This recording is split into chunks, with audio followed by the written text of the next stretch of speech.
वो करती है, किस तरह की एनर्जीज होती है? अपना अपना मानना होता है। जैसे कि मैं जो एनर्जी इन्वोक करती हूँ, मैं अपने भगवान के साथ, अपनी एंजल्स के साथ ही काम करती हूँ। कई लोग आउट ऑफ द ट्रैक जाके उन एनर्जीज को इन्वोक कर लेते हैं जिनके बारे में ज़्यादा नॉलेज भी नहीं है। तो मैं बेसिकली उन्हीं को ही इन्वोक करती हूँ जिनका मुझे पता है कि अगर कुछ ऊंच नीच हो गई तो मुझे पता है कैसे मनाना है। अच्छा। तो बेटर है, इवन जितने भी स्पेल कास्टर्स मुझसे सुन रहे हैं, मुझे सुन रहे हैं, तो मैं उनको यही रेकमेंड करूंगी कि आप जिन भी भगवान को मानते हो, जिन भी शक्तियों को मानते हो, उन्हीं के साथ ही काम करो। बिकॉज यू नो कि आपको कैसे मनाना है या क्या क्या चीज़ें उनको प्रिय है, क्या पसंद है, ना पसंद है। ये जो एनर्जीज होता है, इस एनर्जी के साथ तो ब्लैक मैजिक भी होता है। हर चीज़ का ब्लैक और वाइट दोनों होता है। ठीक है, अगर मैं अपनी इंटेंशंस की बात करूं, स्पेल कास्टिंग क्या होती है, रेमेडीज क्या होती है, it's all about your intentions, your mind. आपका दिमाग खेलता है।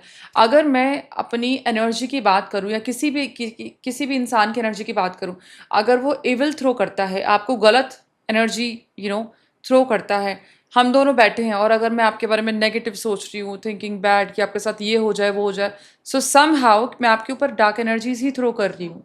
सो सेम वेज कि if you are doing candle magic, अगर आप कोई तंत्र मंत्र पूजा पाठ जो भी कर रहे हो, एंड अगर आपके इंटेंशंस गलत है, तो that is called black magic और dark energies. I am not talking about entity attack और समथिंग लाइक दैट।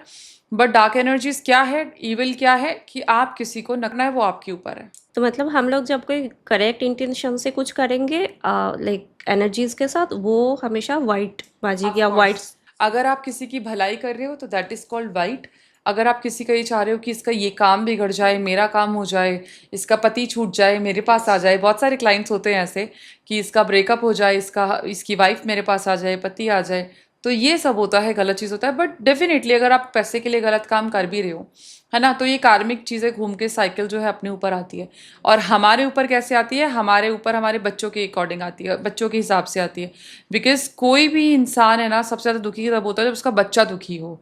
तो ये जो कार्मिक साइकिल है, ये आपके कोई भी कर्म, इट्स नॉट अबाउट स्पेल्स, आपके कोई भी कर्म ना आपके बच्चों के ऊपर जाते हैं। तो ताकि बच्चे परेशान हो तो आप ज़्यादा परेशान होंगे। तो ये एक साइकिल होती है, इसीलिए इंसान को हमेशा अच्छे कर्म, दूसरों की भलाई या इस तरीके से ही काम करना चाहिए। गलत मत सोचो किसी के बारे में।